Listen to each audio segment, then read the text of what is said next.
this movie definitely has the need for sequel speed.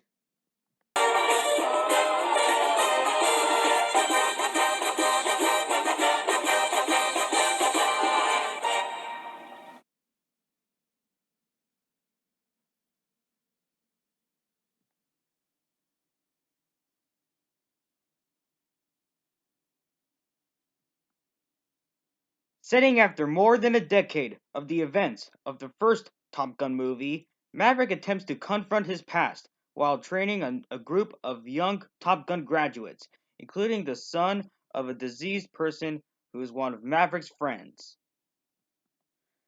Now, before I get into my thoughts on Top Gun Maverick, I just want to explain a little something that. Oh, sorry about that.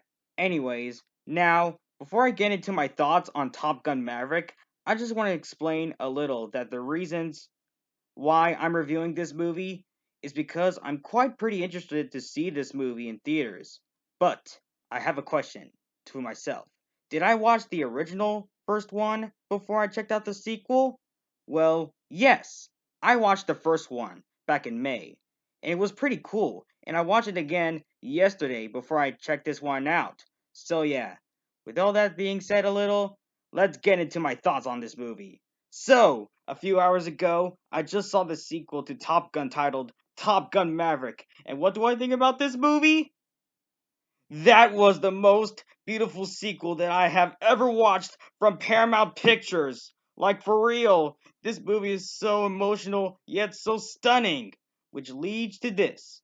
So, here are my reasons why I love Top Gun Maverick. First off, what I absolutely love about this movie is that this film does not just have a heartwarming, splendid, and action-thrilled premise.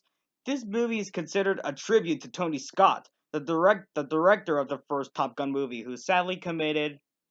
I know I should not talk about those type of things, but if you're a diehard Top Gun fan, you might sadly get the picture. Two, the acting is excellent.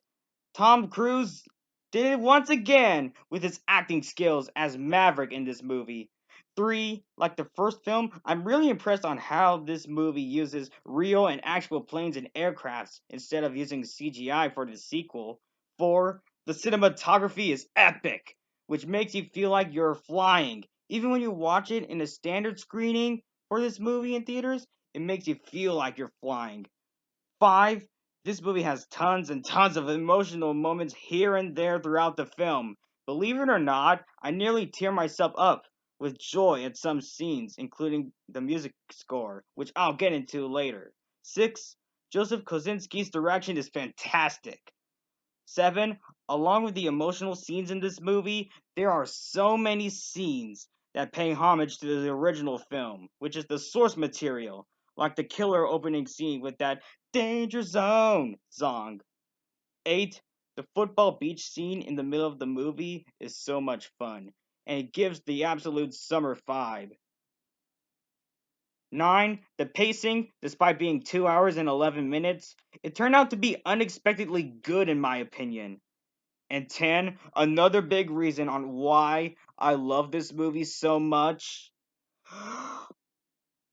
is the music score and the soundtrack. Like, it sounds so angelic. The music score reminds me of something from a Disney movie.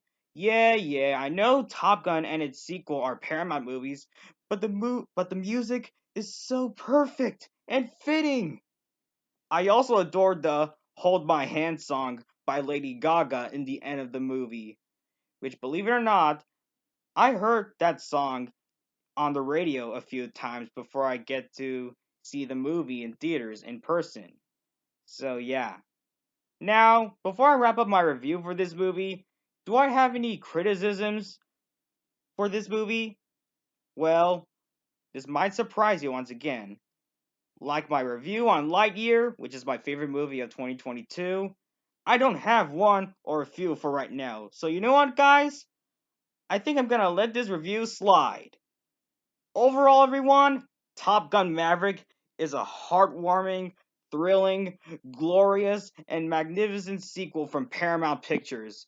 This movie has got to be my favorite Tom Cruise movie of all time. If Tony Scott was still alive to see the sequel, then he'll be absolutely very proud of the filmmakers. Speaking of proud, I'll be very proud to say this. Paramount has finally redeemed themselves after releasing the god awful, weak, pathetic piece of human garbage, stupid, childish, immature, goofy Clifford the Big Red Dog movie back in November 2021, which is my least favorite movie of 2021. I really cannot stand that movie, including that Clifford design. It irritates me. Sorry if I sounded so rude for the Clifford movie. It's because that Clifford the Big Red Dog is my worst movie of 2021. But all stuff aside, Paramount is officially back from releasing quality films once again after releasing that terrible goofy Clifford movie once again.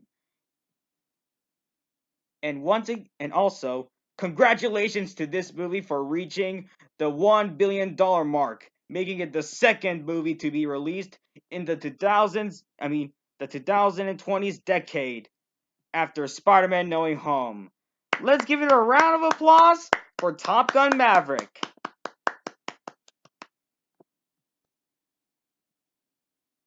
Alright everyone, with all that being said, let's get into my rating for this movie.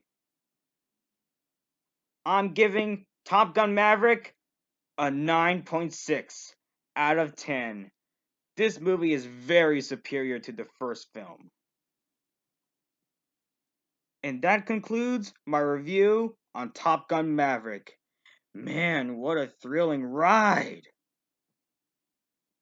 This has got to be my favorite Tom Cruise movie. Anyways, thanks for watching. Make sure to like, comment, and subscribe. And my next movie that I'm gonna see in 2022, and would likely be my last movie that I'm gonna see throughout my summer break, is Paws of Fury, The Legend of Hank, formerly known as Blazing Samurai, which I don't know about all of you, but I think that this movie is gonna be underrated, just like The Addams Family 2 and Diary of a Wimpy Kid 2021 in my opinion. But if you guys have a different opinion on Paws of Fury, then your opinion will be handled by me. So yeah. Oh, and I'll likely wait for Warner Animation Group's DC League of Super Pets to come out on HBO Max. So yeah. Anyways, thanks for watching, and I'll see you guys next time.